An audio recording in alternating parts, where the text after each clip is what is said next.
Hi, Jennifer Stuart here, and I'm so excited today to have Jill Castle with me as part of my Peace and Joy parenting series. And I'll give a little introduction about Jill. She's one of the nation's premier childhood nutrition experts, and I know as parents that is often one of the most stressful things trying to figure out. She is known as a paradigm shifter who blends current research, practical application, and common sense. That sounds like a great blend. Jill inspires audiences to think differently about feeding kids. So from babies to teens, Jill takes a unique whole child approach to showcase food, feeding, and childhood development as the secret ingredients to raising a healthy child.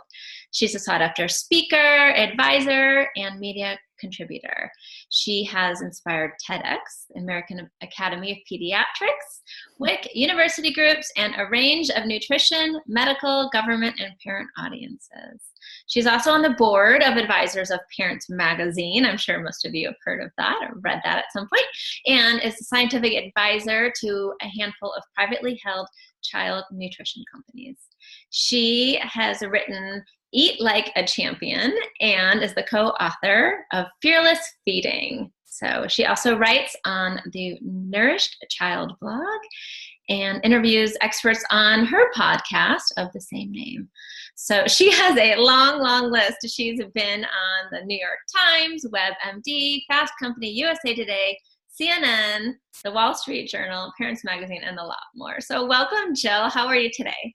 I'm good. Thank you for having me. I'm so glad to have you here. I know as a teacher and helping so many families that I get a lot of questions about nutrition. Also as a mom to my 3 own kids who are all their very own different little people in many ways. So I always like to ask, what is the best piece of advice for parents of young kids when they're just beginning that journey of eating solid foods, and how do you encourage them to help create lifelong good eating habits?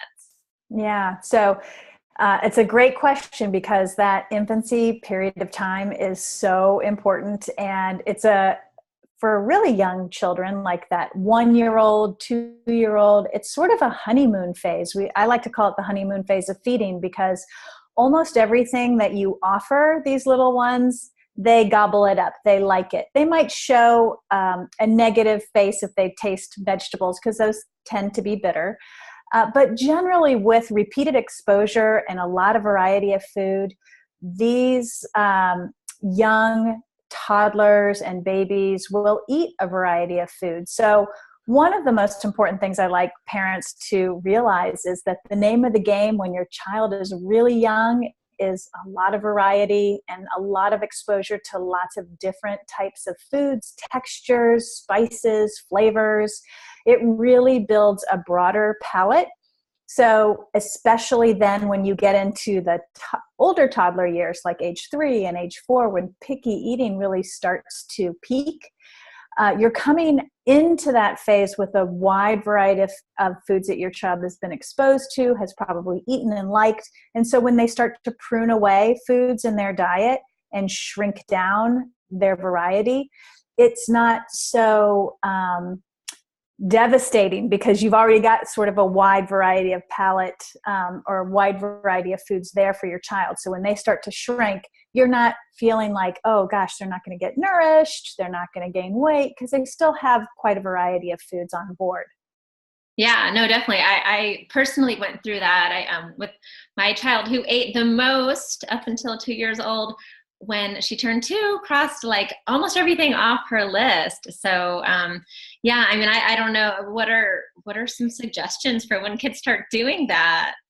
Oh, one of the other things that's equally as important to exposing your child to a lot of variety of foods is also keeping feeding very positive, because that's the time when children enter that picky eating phase. That's the time when parents start to pressure their kids to take another bite, to offer dessert if they will eat their vegetables, to even, take away food if they're not eating properly. And all of those sort of, I call these negative feeding practices, those can be very counterproductive to moving through picky eating, and they can also be counterproductive to your child eating well. So it's not only just, keep feeding your child meals, keep doing healthy snacks, keep exposing. They're going to refuse. They're going to get on food jags. This is all a very normal part of development. But if you start as a parent to start bribing your child to eat certain foods or pressuring too much, you're probably going to be in the picky eating phase a little bit longer than you need to be or even want to be. So it's this delicate dance between healthy food and a lot of food of exposure and then positive feeding also. Sure. Yeah, no, definitely. Yeah. I mean, I remember because my other ones didn't do something like that. And so when she first started crossing everything off her list, I had one of those mommy moments. I was like, okay, she's just doing this, just because she wants to. And so one of the things was bananas. And I was like, all right, she's going to eat bananas. I'm going to put them in the pancakes. Well, that didn't turn out very pretty at the table that night. She ended up getting sick. So I was like, all right, no, this is real. But yeah, it's hard as a parent because you want them to eat more than one or two things. Yes.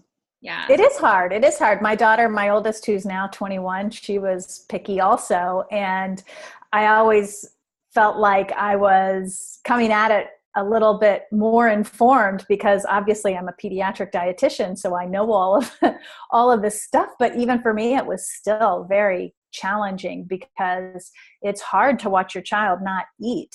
But the good news is young children need, 3 meals a day, 3 snacks a day, every 2 to 3 hours. So there are 6 different opportunities for them to meet their calorie and nutritional requirements. So that oftentimes when parents understand that and know that, that gives them a little bit of a relief and comfort knowing that they've got 6 opportunities during the day to get their children nourished. And honestly, most children, will eat 2 good meals or 1 good meal and a couple of good snacks, and they do very well at meeting their nutritional requirements for the most part.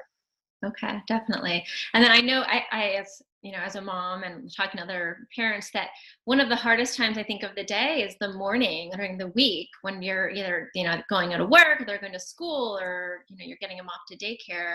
What are some practical suggestions for parents during that time of the day so they can get some nutrition in their kids? Yeah, well, it is a tough time of day, and when they get older they don't have an appetite, so that that gets a little tougher too. But having first, variety. I like children to not have the same breakfast every single day, but I like the breakfast to be pretty simple. So one day it might be an egg breakfast, and it could be hard-boiled eggs or a quick batch of scrambled eggs. Another day might be cereal. Another day might be frozen pancakes or waffles that you're reheating in the toaster oven. But sort of having a game plan, knowing what you're going to serve, takes a lot of the stress out of the morning routine. So think through. I encourage parents on Sunday night or Saturday to sort of think through what they might be offering throughout the week for breakfast. And then give yourself a little setup the night before. Maybe you just pull out cereal boxes and you lay out the bowls and the spoons. Or perhaps you have muffins in the freezer. You pull them out the night before and let them defrost. Maybe you're offering strawberries in the morning, so you just slice them up and have them ready to go. A little pre-prep the night before can really help as well. And then the last thing I would say is make sure you're getting your kids up early enough so they have time to eat. A lot of kids, only get about 5 or 10 minutes for breakfast, and some kids need more time than that. So get them up an extra 5 or 10 minutes early so breakfast doesn't feel like it's a push and you're not put in the position where you have to lay pressure on your children to finish so you can get out the door. So create a little bit more time for them to relax a little bit at breakfast. Kids tend to eat better when they're a little more relaxed and not feeling sort of that push, let's get out the door. Sure. Yeah, no, definitely. Well, and you mentioned, I actually found it curious that you mentioned cereal and muffins and things like that, because my kids love that, but I always have a little bit of a mommy guilt when they're eating those kinds of things. I mean, because there's typically some sugar at least, or it's not going to. Yeah. Well, I actually, I thought you were going to say something else about cereal because I was just just on Fox and Friends 2 weeks ago talking about cereal.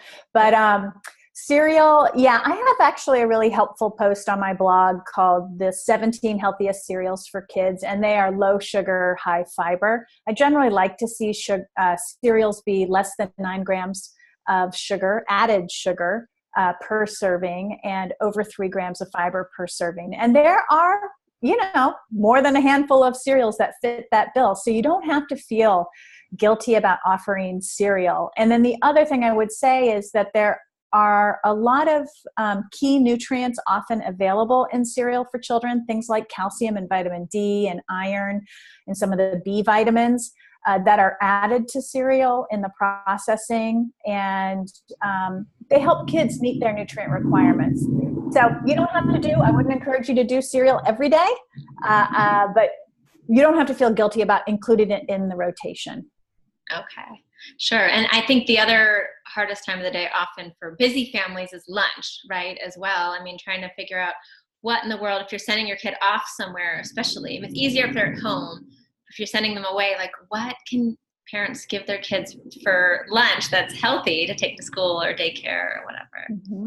Yeah, so I think, I use a blueprint for what to pack inside a lunch. I like to see kids always have a source of protein. So whether that's a nut butter or a deli meat or hard-boiled eggs or cheese sticks or some yogurt, I always like to see a protein because protein is a really satiating nutrient, meaning that it keeps kids filled up for a little bit longer than a straight up carbohydrate, for example, like a muffin, to just refer back to that. So I do like to see a good protein source, and I like to see a fruit and a vegetable. I'd love to see 2 of them, one of each, but if not, one or the other in lunch. And then a whole grain. So if you're choosing bread, going for a whole grain or a whole wheat bread, or even rye bread, or crackers. If your child's not going to eat bread, you can do whole grain crackers or tortillas or corn tortillas. There's lots of variety, a lot of options that you can use. But a nice, well-balanced lunch will have protein, whole grains, fruit, vegetable. And if you can get dairy in there, a box of milk, a cheese stick, a yogurt stick, all of those contribute to a well-balanced meal. And when we give our children well-balanced meals, then we're getting closer to meeting the nutrients that they need day to day, especially those bone building nutrients like calcium and vitamin D. We're helping them get their iron and zinc, which is great for their brain. And it's also good for their iron status, so they're not fatigued, and their appetite. Zinc is, related to appetite. And so getting a variety of these different food groups into the lunch plan helps a lot in terms of meeting their needs, and it gives them a lot of different varieties so it doesn't get boring for them. I was raised with the peanut butter and jelly, apple, or banana lunch every day, and it got boring. So I try really hard with my own children not to have boring lunches, like not serve the same thing all the time. But I'm definitely not one of those, moms that is cookie cuttering everything and making everything cute. I'm a working mother. I don't have the time to do that, but I do really try to rotate. So if today's peanut butter and jelly, tomorrow might be a deli meat sandwich with cheese. The next day might be leftover pasta with cubed up cheese and ham or something in it. So trying to rotate different items during lunch and keep it interesting, but also representing those different food groups so it is healthy and well balanced. Sure. Well, and how about for the kids that don't like a lot of variety, though? I mean, what do you think about that? I mean, there's some kids who only like 1 or 2 things for lunch or for breakfast. That's true. So, yeah, and that's a really good point. And when that happens, what I usually tell parents is it's okay, because we do want children to eat their lunch, because that's sort of the fuel for the rest of the afternoon while they're learning. So breakfast fuels their morning, lunch fuels their afternoon of learning. So we do want them to eat. And if you can't get variety in at lunchtime, then you're going to work on it at breakfast, you're going to work on it at dinner, and you're going to work on it on the snacks as well. Sure. Well, and then I find it kind of curious that you mention grains for breakfast and for lunch, because there's obviously that whole fad, right? The movement right now in general of people trying to eat less and less grains. So what's your... That's an adult movement. That is Okay. not a movement for children. And unfortunately, what happens a lot, and parents get sucked into this a lot too, they hear these great ideas for themselves. They hear, this fad diet or that fad diet or gluten-free or dairy-free, and they apply it to their children. And that can be a big mistake sometimes for some parents or for some children, because then they don't get those nutrients that they need. And, whole grains are part of a healthy diet. I don't have a problem whatsoever. It's so many kids. I work with so many kids that are constipated. They need fiber in their diet in order to not be constipated. And they can't just rely on fruits and vegetables for that fiber. They need whole grains as well. So, anytime you're including whole grains in a well-balanced diet. So you've got those food groups, you've got protein, whole grains, fruits, vegetables, dairy, fats, and you're working in sweets too. Anytime you're really doing a good job with balancing, you're not going to overdo whole grains. You're not going to overdo dairy because you're going to be in balance. And do you have then, while we're on that topic now, I got my mind thinking, do you have an opinion on the whole gluten movement too, that fad? Is that an issue for kids in general? And, obviously ones that are showing signs of having a digestive issue, but. If your child has celiac, they absolutely need to be gluten-free. If they're gluten sensitive, truly gluten sensitive, not because you think they're gluten sensitive or you're following the gluten-free diet, but if they're truly gluten sensitive, they can also be gluten-free. If your child is on a gluten-free diet, though, you do really need to pay attention to nutrients, because many gluten-free products are not fortified with B vitamins, magnesium, iron, zinc. And if you're not making up the difference in other foods in your child's diet, your child can get behind. The other thing with gluten-free products is many of them tend to be based on rice. And we know that there's arsenic in rice, and it's not tons of arsenic, but if your child is eating a lot of rice-based crackers, breads, milks, I would be concerned that we needed to bring other types of products into the diet, not just gluten-free processed products, but truly gluten-free grains that require some preparation, some knowledge of parents in terms of cooking, and bringing those into the diet. So, when it comes to children, they're these little bodies and they need their nutrition. Nutrients really matter for them. And they really do contribute to the growth of their body and the growth of their brain. So if you really need to be on a gluten-free diet, I always advise parents to seek out a registered dietitian who is very knowledgeable in pediatrics, so what children need for nutrition, and the gluten-free diet, so that they can bring a lot of suggestions to the table for parents to help their children meet their complete nutritional needs. Yeah, and that's a really good point. I've never thought about it that way, but it's so true how parents take whatever's the fad for the adults and think that it's also good for children. But clearly they're growing and their bodies are so much different. What is the current recommended amount of whole grains for kids then? Is there a percentage or? It depends on the age of the child, and off the top of my head, I'd have to look it up. I don't know off the top of my head, but with each age range, it differs. It's around 30 grams, I believe, for the teenager. Okay. So it'll be less for children. One of the ways that we decide how much, and a quick way that you can decide whether you're on target, is if you take 5 grams of fiber and you add it to your child's age. So if your child is 10 and you add 5 grams, you need 15 grams of fiber a day. If your child is 15, you need 20 grams. That's a lower level. The recommended daily amount is a bit higher than that for children, but a lot of pediatricians, and myself included, will just say 5 plus the age and aim for that level of fiber in the diet. Yeah, and you can find how much fiber is in packaged goods on the back on the nutrition facts panel. They always list fiber there. And then for things like fruits and vegetables where we don't have a nutrition label, they're always going to be high in fiber for the most part if you leave the skin on them. And yeah, and even like obviously clementines and oranges, you peel those, but the strings with the pulp and the outside, that is a source of fiber as well. Right. Yeah, that's something to think about, because I think a lot of times when kids are younger, they want their peel off, right? Their apples, or sometimes with the grapes, parents are nervous they're going to choke. But yeah, then you're taking away some of the fiber. So that's a good point. Definitely. Yeah, and I see a lot of kids with constipation. A lot of kids with constipation, and it usually is related to fiber and fluid intake.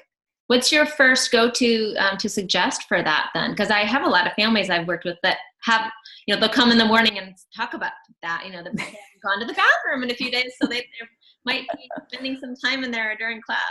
Yes, well, and it's a stressor if you've got to go somewhere and your child needs to go before you go and they haven't gone, it ends up being stressful for the whole family. So the first thing I always look at is, are they eating fruits and vegetables? And so our goal for most children is 5 fruits and vegetables a day, so 5 servings, and it's not of each, it's a combination of fruits and vegetables, so 5 servings. And for most young children in that preschool age range, it's about a half a cup, even a quarter of a cup sometimes, depending on the fruit or the vegetable.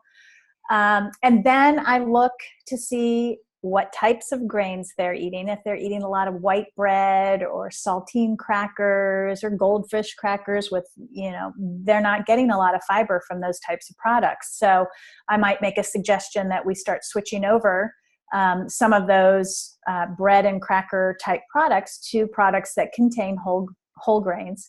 And the good news is a lot of those products, you can find them now with whole grain, a whole grain version. So I do that, and then I look at how much fluid they're consuming.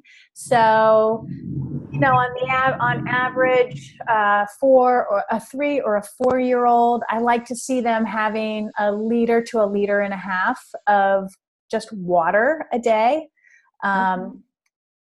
distributed out throughout the day.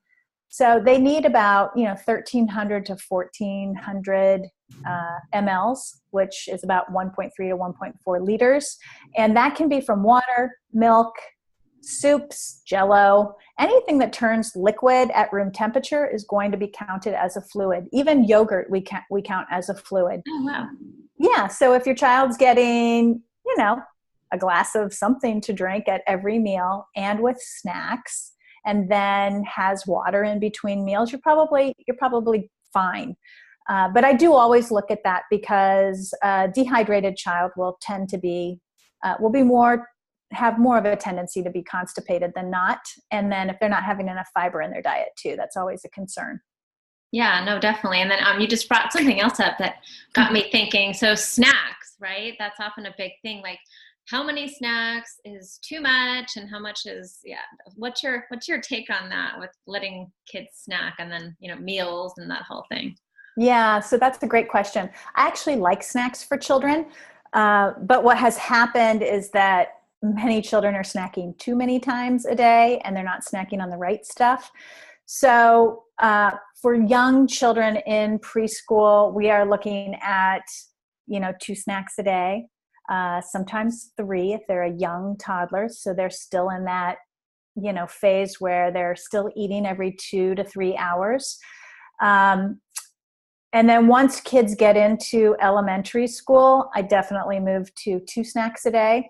So if your child is having 2 snacks a day, the other thing I like to see is snacks being like a mini meal. So they're more than one food group. So they're nutritious. And they are nutrient dense, and smaller in portions. So you're not giving the same portion size you would for a meal, for example.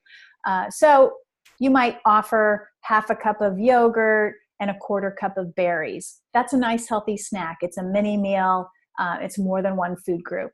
You might offer cheese and crackers, or deli meat rolled up with cucumber spears. for example, deli meat rolled around a cucumber spear, or you might do carrots and hummus, or, so you have a combination of foods that are nutritious foods and you're putting them together to make a healthy snack.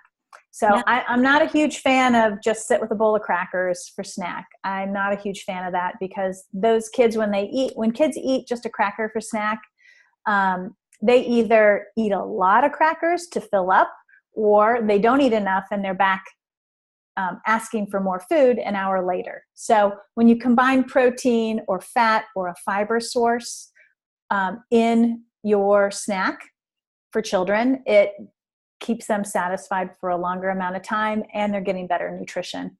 Yeah, no, I love that. So it's actually a nutritional meal, a tiny meal, as opposed to just filler. So, Yes. no, that's great. All right. So one of the other things I think people are struggling with now sometimes is the whole like sports, drinks and things like that, or, quick. So a lot of that is not food, right? I mean, we read the ingredients, we can't say half of them on there. What's your take on that, or what are some alternatives that, because kids are playing soccer now and things like that, such a young age even. Yeah. So I wrote a book on this. So I kind of feel like I keep it really simple for parents. If your child is exercising over an hour and it's really hot and humid outside, you can consider a sports drink. If your child is exercising under an hour, water is fine. With oranges or salty pretzels, that is fine. But it's really this over under. It's less about the sport and more about, is it hot, is it humid, and how long is my child being active? And we know from research that children who are active longer than an hour tend to start getting dehydrated. So a sports drink is a good option then, because it has a little carbohydrate in it, or parents will say sugar. It does have a little sugar in it, and it's there for a reason. It's there to keep the muscles loaded with energy so that they can keep playing. And sports drinks also have sodium and chloride and potassium in it, and those are electrolytes that help prevent you from being dehydrated.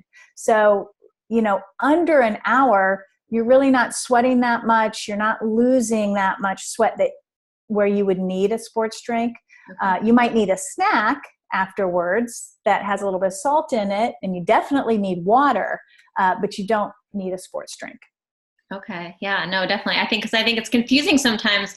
A lot of that food out there, it's labeled organic, or whatever. But when you look at it, it's all this other stuff in there that, it's, trying to figure out, what to give your kids. I mean, that's one of the other questions I had is there's all, you go into these big health food stores and they have all this stuff that's labeled organic or whatever, but it's, these bars and all these things, but it's not necessarily real food. What's your take on is that okay sometimes, or what's your opinion on that?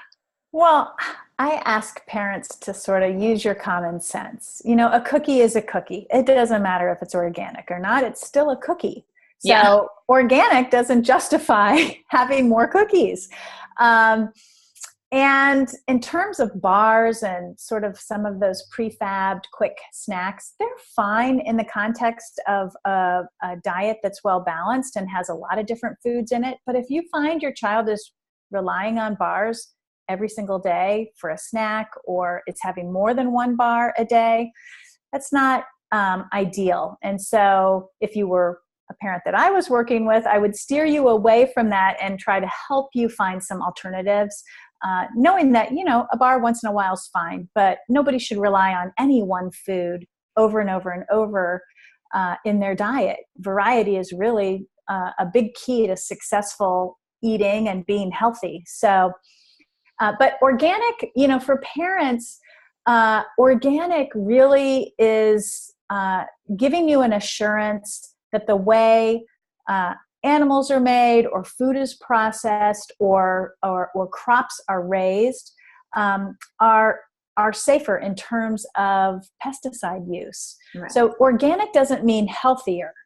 It just means that there's, less chance that there's pesticide contamination, or that the animals were treated humanely, or that the animals weren't given antibiotics and that can't come to market if they were. So organic is not equal to healthy. There are plenty of organic foods out there that are not healthy foods, but they can be had in the context of a whole diet.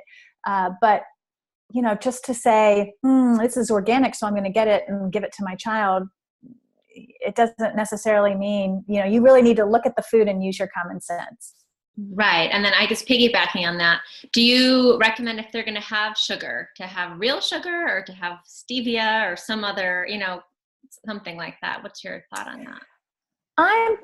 I'm good with real sugar. Like, I prefer that. That's what I give my own children. But I also, as a pediatric dietitian, I work with a whole host of kids. And I think this is sometimes where parents or other health professionals might lose sight of, when they say, artificial sweeteners are bad. Well, are they bad when you're working with a really overweight child and they're drinking full sugar soda? Is it a bad thing to put them temporarily on a sugar-free soda for a while you're helping them eat healthier? Not necessarily so. So it depends on the situation. My preference is that children eat real sugar. My own kids we eat real sugar. We don't have a lot of artificial sugars in my house. But, I also, as a professional who takes care of a wide variety of kids, I see the use of it, a usefulness of it for some children. And I also recognize that some families use it and, it's part of their regular diet and that's their preference. So, yeah. Okay. Yeah, no problem. Stevia is a plant, so it's not an artificial sweetener. So I don't have a problem with stevia, but preferably I'm a real food girl. Like, I want real sugar. I want real butter. I want real whole milk. I want real, food. I'm not afraid of fat. I'm not afraid of sugar. It's really the context of the whole diet is what really, if it's out of balance and your child has a lot of sugar, yeah, you got to scale back. But is it awful for your child to have sweets? No. It's just, what is the right balance for your family and for your children? All right. No, definitely. And I want to squeeze in one more question here before we go. Okay. So, I know one of the things I think is hard for a lot of moms is, trying to figure out at dinner time, you've got this kid that eats that, this kid that eats that. I think growing up for a lot of us, we grew up with like, that was the meal. This is the meal on the table. You can eat it or you cannot eat it. But I think now it's like, I think we have this pressure to be this short order cook, right? 'Cause you don't want your kid to be hungry when they go to bed. So what's your take on that? I like the way we used to do it in the old days. And that's how I teach my clients. I'm like, you're in charge of the meal. You're in charge of the menu. All you have to do is create it, put it on the table, pat yourself on the back. You've done your job. Your child's job is to decide whether they're eating and how much they're eating. And that's not really where parents should get involved. Parents make the meal, they set the timing, they set the location, they put that meal on the table, and that's what the meal is. And children just have to decide whether they're going to eat it or not. And they don't have to eat it. I mean, we also have this idea that our kids have to eat every time we sit down. They don't have to eat. They have the right to not eat. But what parents do really well when their child sits down and doesn't eat. They do very well when they just say, okay, well, you don't have to eat. You have to sit at the table with us, and the kitchen's going to be closed after dinner. And so I want you to really think about whether you're going to eat or not, because there's not going to be something after dinner. It's going, feeding and food for the day is over. Many parents have a really hard time with that, but kids are so resilient and they figure this stuff out. They're very bright. They also figure out very quickly if their parent is willing to make an alternative for them. And they know how to capitalize on that. So that's short order cooking. And we know from the research, parents who short order cook for their children get themselves into a little bit of a pickle, because when you short order cook for a child, you are basically telling that child that you'll make whatever they want, even, no matter what they say. And children in being a receiver of the short order cook, of always getting the foods that they will eat, they really lose out on expanding their palate and being exposed to other foods. And if your child's a picky eater and that's why you're catering to them, it really solidifies their picky eating and it really holds them there, as opposed to what you just said, here's the meal, eat it or don't, I don't care, I did my job. Kids learn how to navigate that and they do okay with that. Now, one caveat is if you have an extreme picky eater who might have sensory sensitivities, might have learning or behavioral challenges, or might have a negative association with foods, it's going to be a little bit different for that child. And that child probably needs more professional help. But for your typical garden variety picky eater, you really want to stay away from catering as much as possible. Yeah. Oh, thank you. Well, thank you so much for chatting today. And so if people want to come learn more about nutrition from you, because I know we can only cover a little bit right now. I have like 500 more questions for you, but yes. How can they learn more from you and learn more about your, Yeah. So I have tons of resources on my website, jillcastle.com. I have a blog and I have a podcast. It's only devoted to childhood nutrition and feeding. They're both called The Nourished Child. And if your listeners would like, I have a great little picky eating do's and don'ts free download that I'd be happy to share with them. But it really just takes you through, these are the things you want to do if you have a picky eater, and these are the things you don't want to do if you have a picky eater. And I'd be happy to share that. But yeah, you can find me over at jillcastle.com. I'm on all social media platforms, and I'm on YouTube and lots of fun stuff. All right, fabulous. Yeah, we'll put the link to that download in the email so they can access that. Well, thank you so much for your time today. And you're very welcome. People will come and learn some more from you about how to help their kids and their picky eaters. So, all right, thank you. You're welcome.